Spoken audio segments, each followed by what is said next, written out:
Hey guys, I'm going to show you real quick how to use QWIKboard with Microsoft Teams. You can see my desktop here. All we need to do is go to click on Share Desktop, and we select the first one there. Now that we're sharing our desktop, I just go over to the browser that's running the QWIKboard app. And I've got my tablet with my pencil using the same URL, and I can just start drawing right there.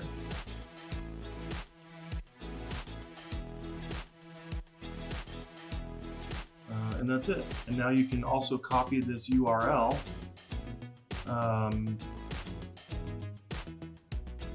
this, and go to your Teams chat, paste it in there.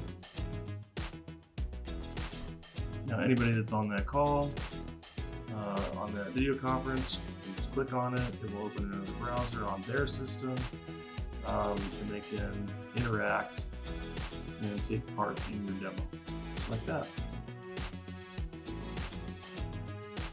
Super easy.